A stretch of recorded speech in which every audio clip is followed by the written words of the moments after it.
wait a second, this is not a concept. That's a baby torn apart.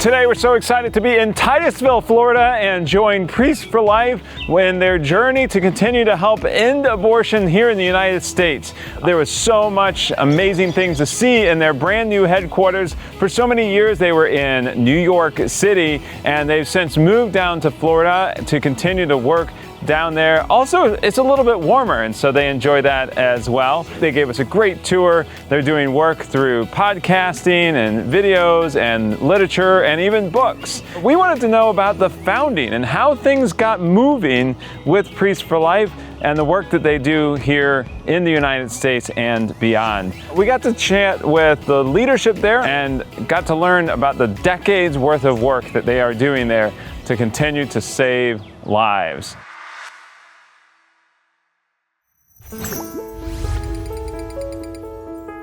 So what's your pro-life story? What makes you want to continue to do this every single day?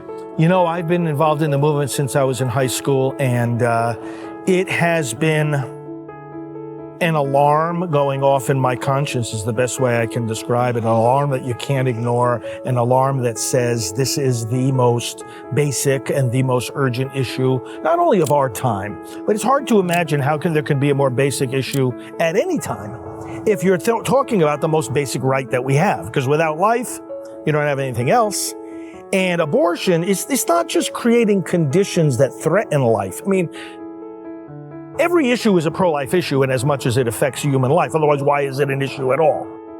But this is direct. It's may you kill. It's not, what's the right amount of what are the healthiest conditions in the workplace, or what's the right amount of money that a family needs to survive. I mean, these are all things that can be debated. This is not a question of any of that, or even what kind of pollutants are we releasing into the air, or how can we clean up the water. All very important, right? These are important because they're affecting life. But in none of those cases is it a decision to kill a person. Will you be protected or will you be killed? And abortion, it brings it all back to such a basic, direct, fundamental question on which there can be no gray area. So whether it's those considerations or whether it's like many people, seeing the violence of abortion wakes you up. It's like, wait a second, this is not a concept. That's a baby torn apart, when we actually see it. And then, of course, working with the women who've had abortions is a big part of our ministry. And that's a constant motivating factor, too, when they say, if only someone had reached me, if only someone had told me what this is, I could have avoided a lifetime of pain and regret. And finally, history motivates me, too.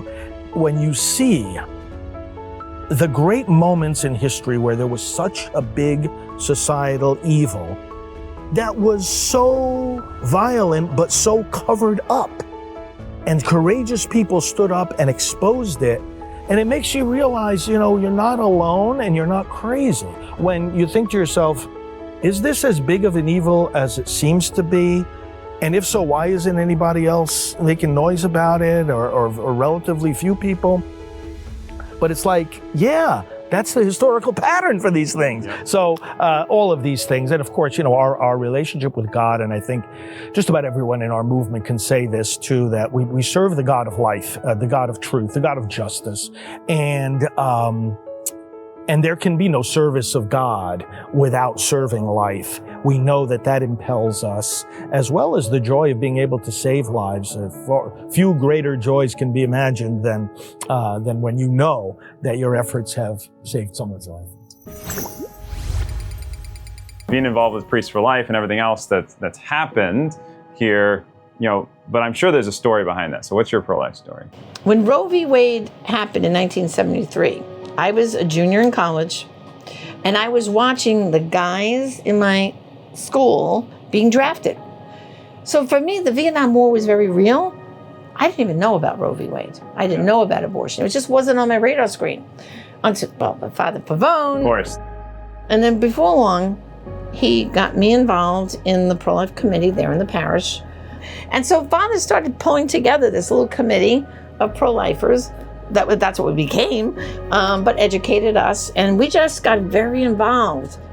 What was really transformative was one day we had some local Staten Islanders that were part of the rescue movement. And they were going to go to a rescue in Long Island. And they invited Father Frank and said, bring whoever you want. So he asked me if I wanted to go. So we get there, and the advance team has already chained themselves to the clinic door. So the clinic was obviously going to be closed. And we were told our job was to be in the parking lot. So as the women came and the clinic was closed, we would have the chance to talk to them.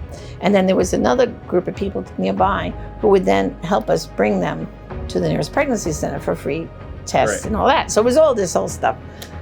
Well, what impacted me was to actually see a woman showing up with a visible baby bump, that she was going to go in and kill that baby. I mean, then abortion became not just Father Frank's preaching, but real. This is really happening, Janet. Women are going and killing their babies? No, this has got to stop, because it's got to be bad for the mother too. How? I had by that night I already had 3 kids. I was like, how can women do this? And so at that point, I said to the Lord, I said, you know what? I spent all those years not going to church. I'm going to make up for it now. So I will do everything in my power to help bring an end to abortion. I promise you, Lord. I had no idea what that was going to take me. You don't be careful with the promises you make. Right? And then in June of 2000, that year, I said, Lord, I think I know I have to make a choice now. And I did. I said, this will be my last year teaching. So so July 1st of 2000, I started full-time at Priest for Life, and here I still am.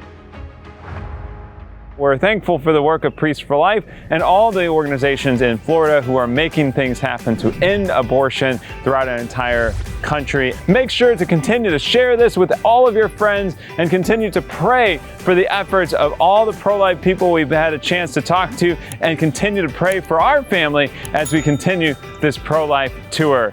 Thanks a lot.